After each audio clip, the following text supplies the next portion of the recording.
Olá, boa noite. Agora 6h04. Nós começamos essa edição do JE atualizando você sobre o conflito no Oriente Médio. Nesse 10º dia de guerra, já são 4.208 mortos, 2.808 palestinos e 1.400 israelenses, a grande maioria civis. Milhares aguardam a abertura da fronteira em Rafah, que faz divisa com o Egito para deixar o território palestino. As Forças Armadas de Israel afirmaram nesta segunda-feira ter matado o chefe da inteligência do Hamas em um bombardeio em Khan Younis, uma das 2 cidades no sul de Gaza, onde estão brasileiros que tentam deixar a faixa de Gaza.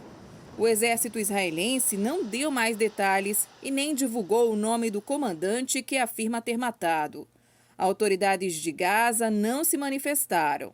Este é o 7º membro do alto escalão do Hamas que Israel alerta ter matado desde o início da guerra com o grupo terrorista. Milhares de palestinos fugiram após o apelo de Israel para que moradores do norte da faixa de Gaza deixassem suas casas. Tanques de guerra israelenses já estão posicionados na fronteira de Gaza para uma invasão por terra. A ofensiva terrestre tem como alvo o Hamas e sua infraestrutura, segundo militares de Israel. A cientista política Dejinane Santos explica como seria uma possível reação do Irã e do grupo terrorista Hezbollah quando essa invasão por terra de Israel a Gaza acontecer. A guerra entre Israel e Hamas pode escalar ainda mais a partir do envolvimento de atores regionais como o Irã e o grupo terrorista xiita Hezbollah. Segundo o The Wall Street Journal, integrantes do Hamas confirmaram o envolvimento do Irã em todo o processo dos atentados contra Israel. O Irã provavelmente continuará atuando nas sombras. Muito dificilmente se envolverá de maneira direta em um confronto contra o Estado de Israel. Isso só pode acontecer caso a situação vá escalando ainda mais.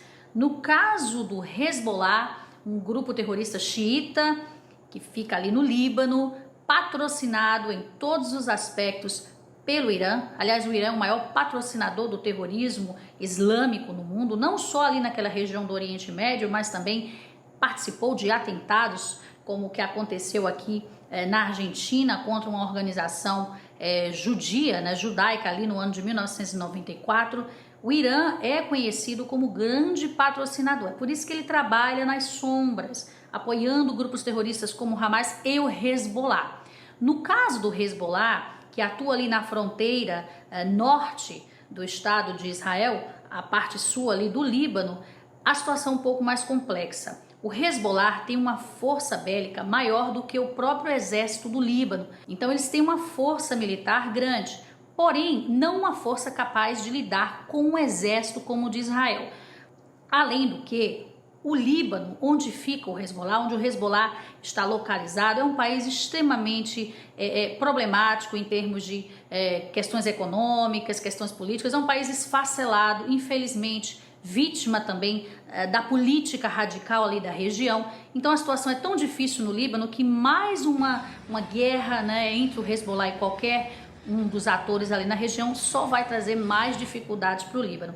O Hezbollah tem uma característica bem particular, bem peculiar, que é a atuação política. Ele é um grupo terrorista, é uma milícia, um grupo paramilitar, mas também atua no parlamento libanês como partido político. Então esse é um outro ponto importante, porque o Hezbollah ele é visto ali pela sociedade libanesa de uma forma diferente, por exemplo, em relação ao Hamas. A atuação do Hezbollah ela é um pouco mais discreta se a gente comparar, por exemplo, com o Hamas. Entretanto, os dois grupos são patrocinados pelo Irã. O Hezbollah ainda mais conectado com o Irã. Então, a possibilidade de um envolvimento do Hezbollah, que inclusive já vem acontecendo, a possibilidade de isso aumentar, fica somente nessa linha mais de atuação como o próprio grupo terrorista e não de maneira mais direta o seu exército ali enfrentando Israel. No caso do Irã, muito provavelmente o Irã continuará investindo ali nos bastidores nessa questão aí dos grupos terroristas, nos ataques a Israel, sem um confronto mais direto. Isso pode vir a acontecer caso, de repente, os Estados Unidos possam se posicionar aí ainda mais, de maneira mais ativa, em relação ao seu apoio a Israel. Mas no momento parece que as tensões vão ficando ali nessa questão de um ataque esporádico ou até mais constante, porém nada de confronto direto entre o Estado iraniano e o exército israelense ou o próprio Hezbollah. Milhares aguardam a abertura da fronteira em Rafah, na fronteira com o Egito, para deixar o território palestino. Segundo o Irã, o Hamas devolveria os reféns se Israel determinasse o fim dos bombardeios, mas o grupo nega.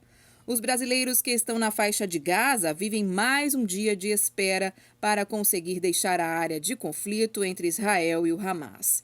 Existia a esperança de que eles pudessem deixar o local em direção ao Egito ao longo do dia.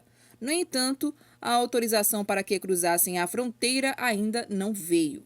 São 28 os brasileiros que pediram ajuda para deixar a faixa de Gaza. Eles estão divididos em 2 grupos. 10 aguardam em Rafah, local a 1 quilômetro do Egito, e outros 18 estão em Khan Younis, depois de terem sido levados por um ônibus alugado pela Embaixada Brasileira na Palestina. O Itamaraty afirmou nesta segunda-feira que carros contratados pelo governo brasileiro estão de prontidão no Egito, esperando pelo grupo de brasileiros que tentam deixar a faixa de Gaza. Os veículos, segundo o Itamaraty, estão estacionados ao lado do posto de controle fronteiriço entre o Egito e a faixa de Gaza, aguardando a abertura da fronteira. Até esta segunda, essa fronteira, a única via de saída para estrangeiros e palestinos, seguia fechada.